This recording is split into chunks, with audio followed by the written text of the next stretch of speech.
मैं अभिषेक एक शाम शहर से अपने गांव अपनी बाइक से लौट रहा था। सूरज ढल चुका था और चारों ओर हल्का अंधेरा फैलने लगा था। मेरे गांव से 2 गांव पहले एक पुराना पुल आता था जो एक छोटी झील के ऊपर बना था। पुल के दोनों ओर घने पेड़ थे जिससे वह जगह किसी जंगल जैसा महसूस कराती थी। जैसे ही मैं पुल के पास पहुंचा, मैं चौंक गया। सामने एक औरत खड़ी थी। उसने हल्के लाल रंग की साड़ी पहनी थी। साड़ी जितनी हल्की थी, उसके गहने उतने ही भारी थे। उसने दोनों हाथों में चूड़ियां पहनी थीं। गले में भारी भरकम नेकलेस था। पहले तो मैं उसे देखकर डर गया क्योंकि इस समय यहाँ पहले कभी कोई औरत नहीं दिखी थी। पर मैंने सोचा कि शायद कोई राहगीर होगी और अपनी बाइक चलाता रहा। जैसे जैसे मैं उसके करीब जा रहा था, मुझे दिख रहा था कि वह औरत कितनी सुंदर है। जब वह मुझसे 2 कदम की दूरी पर थी तो मैंने उसकी आंखों में देखा। जितनी वह देखने में सुंदर लग रही थी, उतनी ही उसकी आंखें डरावनी थीं। मैंने नजरें झुका ली और उसे पार कर दिया,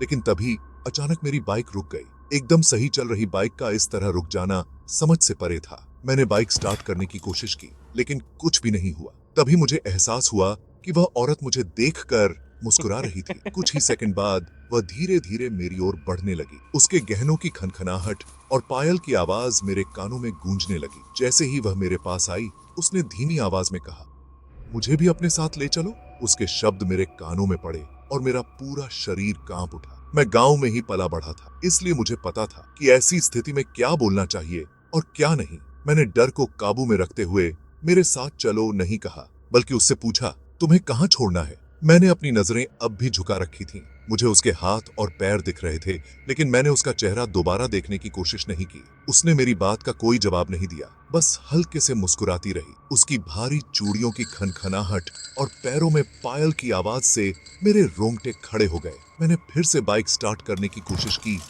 लेकिन इंजन जैसे जम गया था। तभी उसकी धीमी अजीब आवाज मेरे कानों में गूंजी, मुझे भी अपने साथ ले चलो।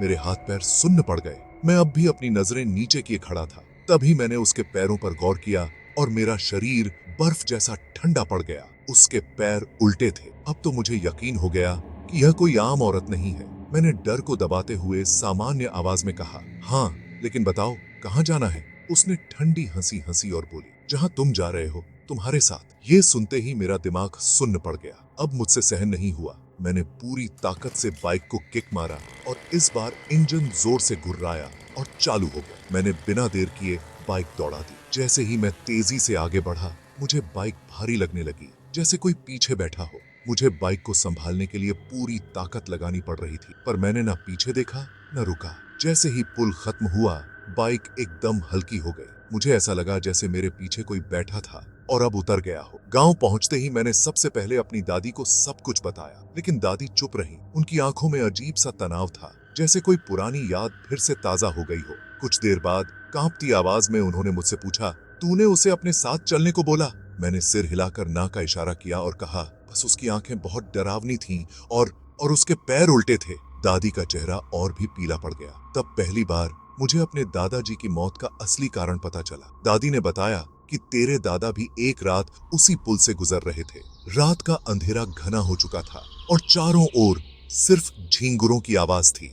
जैसे ही वह पुल के पास पहुंचे, उन्होंने देखा लाल साड़ी वाली औरत वह ठीक बीच पुल पर खड़ी थी, बिल्कुल शांत, जैसे किसी का इंतजार कर रही हो। दादा ने पहले सोचा कि कोई राहगीर होगी जो देर रात अकेली रह गई हो। उनके पास साइकिल थी तो उन्होंने सोचा कि उसे भी घर छोड़ देंगे। वो उसके पास गए और पूछा, कहाँ जाना है। औरत ने उनकी ओर देखा और धीरे से बोली, मुझे भी अपने साथ ले चलो।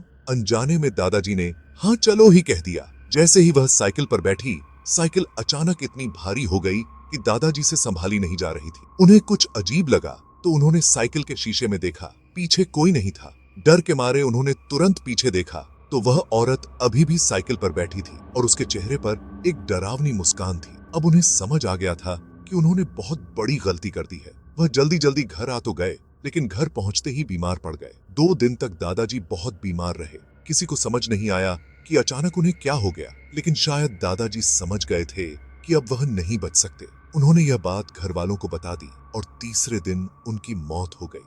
मैंने दादी से पूछा, अगर ये बात पहले से पता थी तो कभी बताया क्यों नहीं। दादी ने गहरी सांस ली और कहा, हम नहीं चाहते थे कि तुम सब डर के माहौल में बड़े हो।